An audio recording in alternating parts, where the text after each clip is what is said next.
वालेकुम।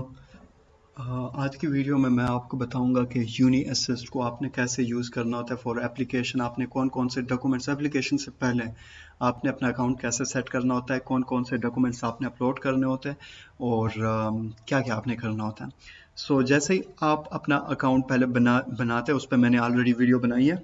तो अकाउंट बनाने के बाद आपने अकाउंट सेट करना होता है। फॉर एग्जांपल आपने अपनी इंफॉर्मेशन और डॉक्यूमेंट्स अपलोड करने होते हैं। सो सबसे पहले मैं लॉगिन होता हूँ अपने अकाउंट में, और लॉगिन होने के बाद मैं आपको दिखाता हूँ कि किस तरीके से आपने डॉक्यूमेंट्स को अपलोड करना है।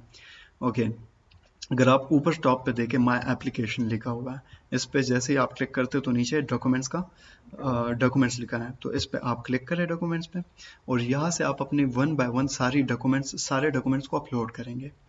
डॉक्यूमेंट्स अपलोड करने का तरीका ये है कि सबसे पहले आपके जितने भी डॉक्यूमेंट्स आप उनको रीनेम करें।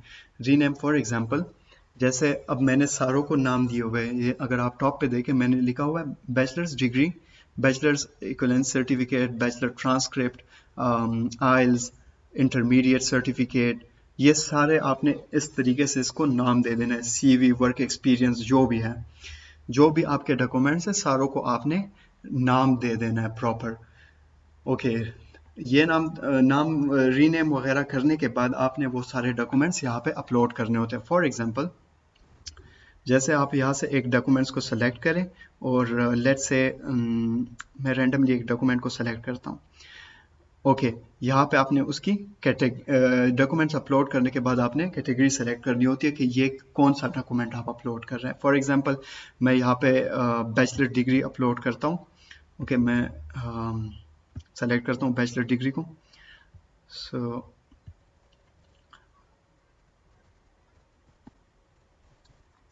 ये रही मेरी बैचलर की डिग्री, तो मैं बैचलर डिग्री सेलेक्ट करता हूँ। File with already, okay, already मैंने अपलोड किया हुआ है। तो आप बैचलर की डिग्री को सेलेक्ट करने के बाद यहाँ पे अगर आप देखें तो ये सारी कैटेगरीज आपके पास उन्होंने दी हुई है। तो आप अकॉर्डिंगली कैटेगरी को सेलेक्ट करेंगे। मैंने सारे डॉक्यूमेंट्स यहाँ पे अपलोड किए हुए हैं, डिफरेंट डॉक्यूमेंट्स अपलोड किए। फॉर एग्जांपल अगर हम देखें तो नीचे से अगर देखें, सबसे पहले है सीवी। मैंने सीवी अपलोड की और कैटेगरी में दिया है सीवी। देन पासपोर्ट अपलोड किया, कैटेगरी पासपोर्ट। मोटिवेशनल, आप हर यूनिवर्सिटी के लिए जब अप्लाई करते तो आप मोटिवेशनल लेटर वगैरह भी साथ अटैच करते, तो उसकी कैटेगरी आप सेलेक्ट करेंगे। आइल्स के लिए लैंग्वेज सर्टिफिकेट। ओके, देन आपका स्कूल लिविंग जो है, फॉर एग्जांपल आपका मैट्रिक हो गया, इंटरमीडिएट, एसएससी एंड एचएससी जो है उनको आप सारे जो है उनको आप स्कूल सर्टिफिकेट में आप अपलोड करेंगे, स्कूल सर्टिफिकेट की कैटेगरी में। देन आपका वर्क एक्सपीरियंस आता है। ओके, बैचलर की डिग्री एंड ट्रांसक्रिप्ट जो है उनको आप स्टडी सर्टिफिकेट, ये देखिए, इस कैटेगरी में आप अपलोड कर सकते हैं। Work experience, proof of activity and internship की कैटेगरी हो गई। देन आपके जो रिकमेंडेशन लेटर्स होते हैं जो आप अपनी यूनिवर्सिटी के किसी प्रोफेसर वगैरह से लेते हैं, आप उनको मिसलिनियस कैटेगरी में अपलोड करें। अगर आप की यूनिवर्सिटी आप उनको थीसिस वगैरह की रिक्वायरमेंट, तो आपका वर्क सैंपल वगैरह, तो आप उनको वर्क सैंपल की कैटेगरी में वन बाय वन इस तरह अपलोड करते जाएंगे। इस तरह से आप हर यूनिवर्सिटी के लिए अपलोड करते जाएं। ओके, बाकी सारे डॉक्यूमेंट्स तो आपके सेम होते हैं।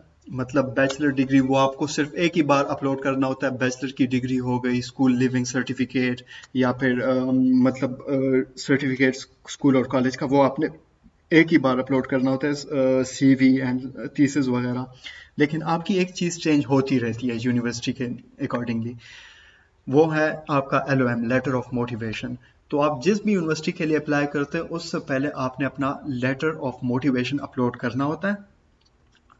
और सिंपल आप लेटर ऑफ मोटिवेशनल की कैटेगरी सेलेक्ट करेंगे और आपने ऑलरेडी मोटिवेशनल लेटर को नाम दिया होता है। फॉर एग्जांपल, यहाँ पे मैं HTW ड्रेसडन के लिए जब अप्लाई कर रहा था तो मैंने उसको ये नाम दे दिया। अब फॉर एग्जांपल मैं TUM के लिए अप्लाई कर रहा हूँ तो मैं लिख दूंगा LOM फॉर TUM। इस तरह से आपने करना होता है। बाकी यूनी एसएस जो है वो आपके सारे डॉक्यूमेंट्स को देख के हर यूनिवर्सिटी को अकॉर्डिंगली वो डॉक्यूमेंट्स फॉरवर्ड करता रहता है। लेकिन ये नाम देने का मकसद ये होता है कि यूनी असिस्ट के लिए आसानी हो जाती है, उनको मतलब आपका लेटर ऑफ मोटिवेशन ओपन करने की ज़रूरत नहीं होती। सिंपल नाम देख के ही वो अकॉर्डिंगली आपका फाइल उस यूनिवर्सिटी को फॉरवर्ड कर देता है। तो आपने सिंपली इस तरीके से अपने सारे डॉक्यूमेंट्स अपलोड करने होते हैं और उसके बाद ही आप अप्लाई करेंगे। ये था डॉक्यूमेंट्स के बारे में। तो आपने सारे डॉक्यूमेंट्स इस तरीके से अपलोड करने होते हैं, दैट्स इट। इसके बाद मैं आपको नेक्स्ट वीडियो जब मैं बनाऊंगा तो उसमें आपको बताऊंगा कि आप यूनिवर्सिटी को कैसे सेलेक्ट करेंगे और किस तरह आप अप्लाई करेंगे। Thank you.